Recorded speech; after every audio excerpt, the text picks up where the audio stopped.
அன்புநேயர்களே, ஊடகத்தில் அடிக்கடி அடிபடுகின்ற பெயர், இலங்கையில் கொஞ்ச காலம் இழுத்து வாங்கிய பெயர் ஐசிசி. அதென்ன ஐசிசி? எங்க பிபிசி ஐசிசி. ஐசிசி என்பது என்ன? சர்வதேச குற்றவியல் நீதிமன்றம், இன்டர்நேஷனல் கிரிமினல் கோர்ட். இது எங்க இருக்குது? நெதர்லாந்து அல்லது ஹொல்லாந்து. இதுல ஹேக் டவுன்ல இருக்குது. அப்ப இதுல ஒரு அரச வழக்கறிஞர், தலைமை வழக்கறிஞர் பம்சாவலி, பாகிஸ்தான் பம்சாவலி லண்டன்ல இருக்கிறார். லண்டன்ல நம்முடைய தமிழ் சனங்களுக்கு கொடி காட்டி பறக்குது.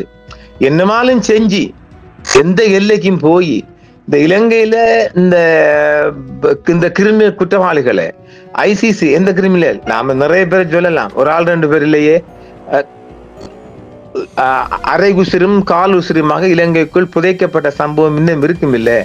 பக்கில்லாத இந்த கூட்டம் லண்டன்ல இருந்துகிட்டு அன்னவருக்குது புலி, இன்னவருக்குது புலி, தலைவர் மகள் வாராண்டெல்லாம் கிழிச்சானுகள். ஒன்றும் நடக்கல.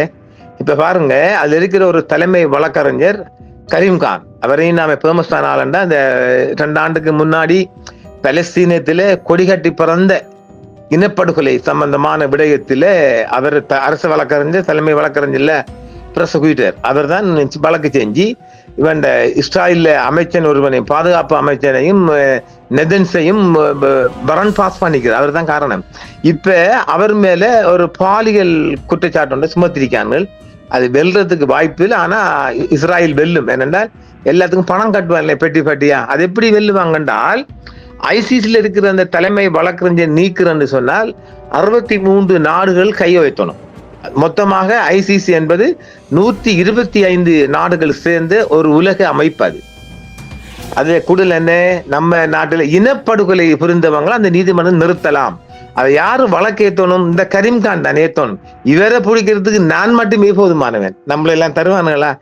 லண்டன்ல கொடி கட்டி போறதுன்னு எத்தனையோ வக்கீல் இருக்கிறாங்க. அதனால உங்களுக்கு அமைத்த இல்லாம இருக்கு தானே.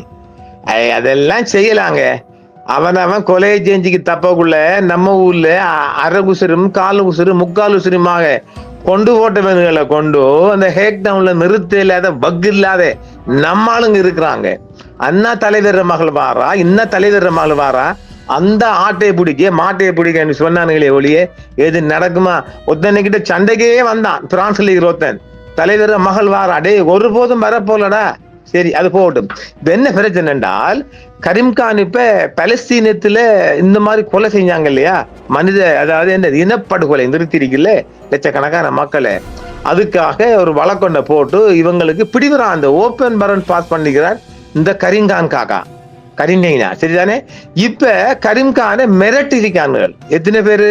12 செனட்டர், அமெரிக்காவிலிருந்து 12 செனட்டர்கள் உங்களையும் உங்கள் குடும்பத்தையும் தாக்குவோம். ஐசிசி தலைமை வழக்கறிஞர் கரீம்கானை மிரட்டிய 12 செனட்டர்கள் வந்துச்சா? இப்பொழுதோ ஐசிசி தலைமை வழக்கறிஞர் கரீம்கான் ட்ரம்ப் மற்றும் நெதன்யாஹுவின் ரகசியங்களை அம்பலப்படுத்தி இருக்கின்றார். கரீம்கான் இஸ்ரேல் வழக்குகள் தொடர்பாக அவர்கள் ஐசிசி நீதிபதிகள், ஐநா ஊழியர்கள் மற்றும் என் குடும்பத்தினரை மிரட்டினார் என்று அவர் பேட்டி கொடுத்துகிறார். 12 அமெரிக்க செனட்டர்கள், நீங்கள் இஸ்ரேலை தாக்கினால் நாங்கள் உங்களையும் உங்கள் குடும்பத்தையும் தாக்குவோம் என்று தனக்கு ஒரு கடிதம் அனுப்பி இருக்கிறாங்க உத்தியோகபூர்வமா. அதையும் தாங்கிட்டு மனுஷன் இருக்குது. ஐசிசி தலைமை வழக்கறிஞர் கரீம்கான் ட்ரம்ப் மற்றும் நெதன்யாஹுவின் ரகசியங்களை அம்பலப்படுத்திக் கொண்டார். இதன் முழு விவரம் என்னவென்றால், சர்வதேச குற்றவியல் நீதிமன்றத்தின் தலைமை வழக்கறிஞர் கரீம்கான் ட்ரம்ப் அல்லது நெதன்யாஹுவின் ரகசியங்களை வெளியாக்கி இருக்கிறார் என்று சொல்லப்படுகிறது. நவம்பர் 2024 காசா மீதான போர் மற்றும் மனிதாபிமானம் பற்ற செயல்கள் தொடர்பாக இஸ்ரேலிய பிரதமர் பெஞ்சமின் நெதன்யாஹு மற்றும் முன்னாள் பாதுகாப்பு அமைச்சர் யோவ் கேலண்ட் ஆகியோருக்கு எதிராக கரீம்கான் கைது வாரண்ட்களை பிறப்பித்தார். இது ரகசியங்களை அம்பலப்படுத்திய நிகழ்வு அல்ல என்றும், மாறாக போர் குற்றங்கள் மற்றும் மனிதாபிமானத்துக்கு எதிரான குற்றங்கள் தொடர்பான சட்டபூர்வமான நடவடிக்கையாகும் என்றும் பார்க்கப்படுகிறது. கைது வாரண்ட்களை பிறப்பித்ததை தொடர்ந்து கரீம்கான் மற்றும் அவரது குடும்பத்தினருக்கு பல்வேறு தரப்பிலிருந்து மிரட்டல்கள் வந்ததாக அவர் வெளிப்படுத்தி இருக்கின்றார். குறிப்பாக நெதன்யாஹுவுக்கு ஆதரவான தரப்புகள் அவரை இந்த வழக்கை கைவிடுமாறு மிரட்டியதாகவும் ஊடக அறிக்கைகள் தெரிவிக்கின்றன. ட்ரம்ப் நிர்வாகம் இஸ்ரேலிய தலைவர்கள் மீதான நடவடிக்கைகளை கண்டித்து கரீம்கான் மற்றும் பிற ஐசிசி நீதிபதிகள் மீது பொருளாதார தடைகளை விதித்தது. இது குறித்து பாதிக்கப்பட்ட நீதிபதிகள் அமெரிக்க நீதிமன்றத்தில் வழக்கு தொடர்ந்திருக்கின்றார்கள். கரீம்கான் தற்போது தனிப்பட்ட முறையில் பாலியல் துஷ்பிரயோகம் குற்றச்சாட்டுகளை எதிர்கொண்டு வருகின்றார். இப்ப அவங்க 2 பேருக்கும் ஓப்பன் மரணம் கொடுத்துரு இல்லையா, இப்ப இவரை எங்கு சிக்க வைக்கலாமாண்டா இப்போது ஒரு செக்ஸ் டோர்ச்சரை கொண்டு வராங்க. யாரு? எல்லாம் சைத்தான் கே பாச்சா. இந்த விவகாரம் காரணமாக அவர் ஜூன் 2026 தனது பணியிலிருந்து இடைநீக்கம் செய்யப்பட்டுள்ளார். இந்த வழக்குகள் அவரது நற்பெயருக்கு பெரும் சவாலாக மாறி இருக்கின்றது. எனவே கரீம்கான் ட்ரம்ப் மற்றும் நெதன்யாஹுவின் ரகசியங்களை அம்பலப்படுத்தினார் என்பது தவறான புரிதலாகும். அவர் இஸ்ரேலிய தலைவர்களுக்கு எதிராக கைது வரண்டு பிறப்பித்ததே சர்வதேச அளவில் பெரும் சர்ச்சையும் அவருக்கு எதிரான மிரட்டல்களையும் உருவாக்கி இருக்கிறது. அதன் பிறகு பொருளாதார தடைகள், முடக்கப்பட்ட கணக்குகள், பயண தடைகள் விதிக்கப்பட்டன.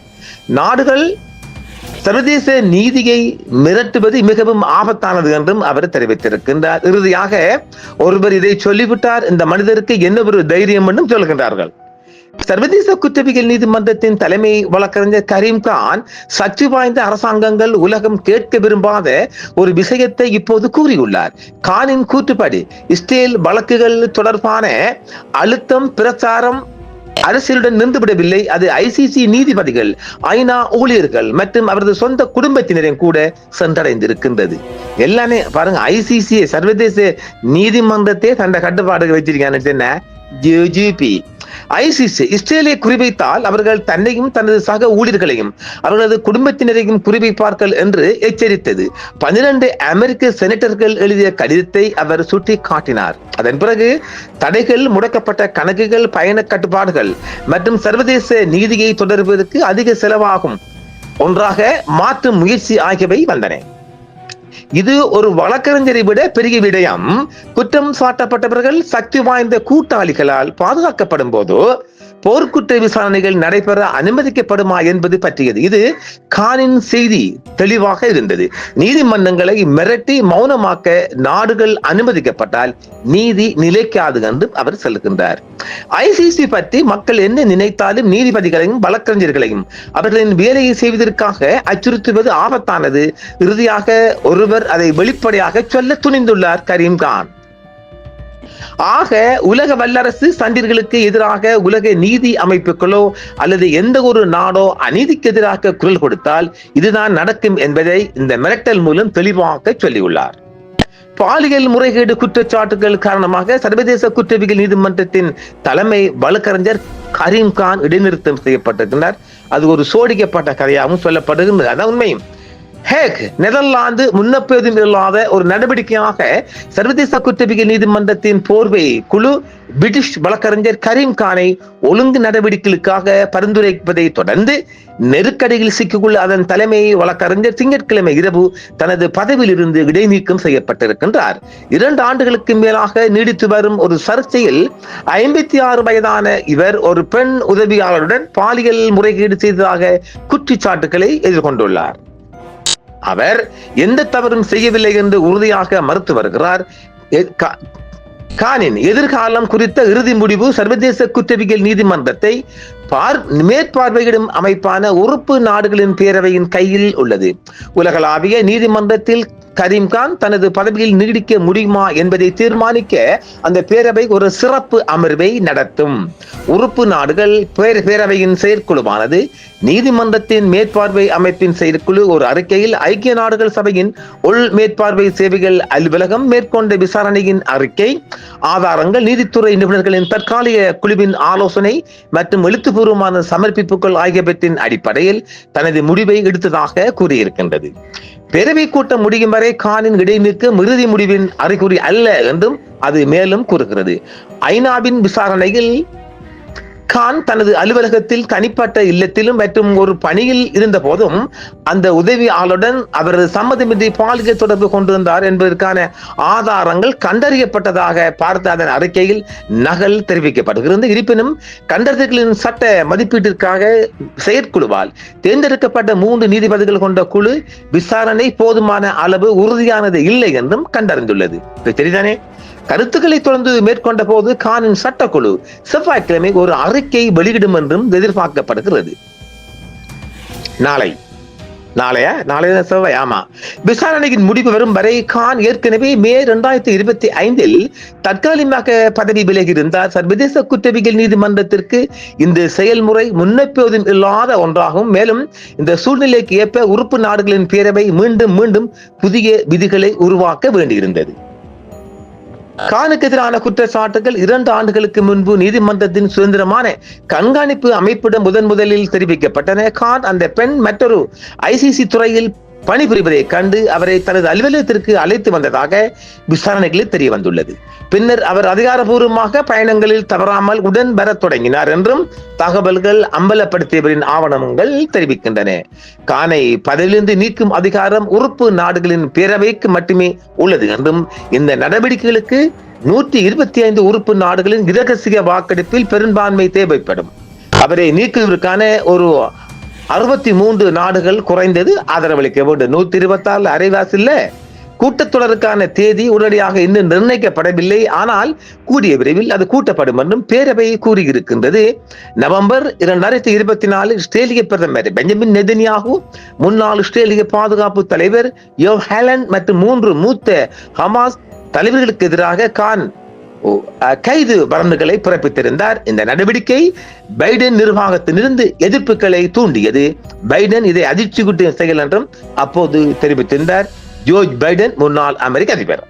ஓராண்டுக்கு முன்பு நெதன்யாவுக்கான கைது வரண்டிற்கு அங்கீகாரம் அளித்த தீர்ப்பு மற்றும் ஆப்கானிஸ்தானில் உள்ள அமெரிக்க பணியாளர்களின் நடவடிக்கைகளை குறிவைத்து மற்றொரு தீர்ப்பை தொடர்ந்து நீதிமன்றத்தின் அரசியல் மயல்மாக்கல் மற்றும் அதிகார துஷ்பிரயோகம் ஆகியவற்றை காரணம் காட்டி ட்ரம்ப் நிர்வாகம் 4 ICC நீதிபதிகள் மீது தடை விதித்திருந்தது.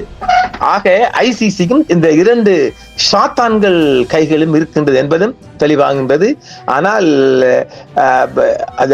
கரீம்கான் அவர்களை விசாரித்த நீதிபதிகள் அவர் மீது குற்றம் இல்லை என்று சொல்லப்படுகின்றது. பார்க்கலாம். பணப்பெட்டியும் பட்டுவாடா செய்யப்படுகின்ற போது அதுவும் மாறும். எல்லா நாடுகளும் அமெரிக்காவும் இஸ்ரேலுக்கும் பயப்படுவதால் ரகசிய வாக்கெடுப்பில் நான் நினைக்கவில்லை கரீம்கான் மீண்டும் அவருக்கு ஆதரவு கொடுப்பாங்களா. 63 நாடுகள்ல ஆதரவு வேண்டுமில்லை நான் நினைக்கல. எப்படியும் அடுத்த மாசமோ அதுக்கு முடிவு கூட போறாங்க. பார்க்கலாம் மற்றொரு காணொளி. என்றும் உங்களுடன் சன்ரைஸ் இந்தியா டிவி சப்ஸ்கிரைப் பண்ணுங்கள், பெல் பட்டனையும் கிளிக் செய்யுங்கள். உங்கள் ஆதரவே எங்கள் சேவை. ஆதரவு தாருங்கள், அரவணைப்போம். மறக்காம சர்ப்ரைஸ் பண்ணுங்க. தேங்க்யூ.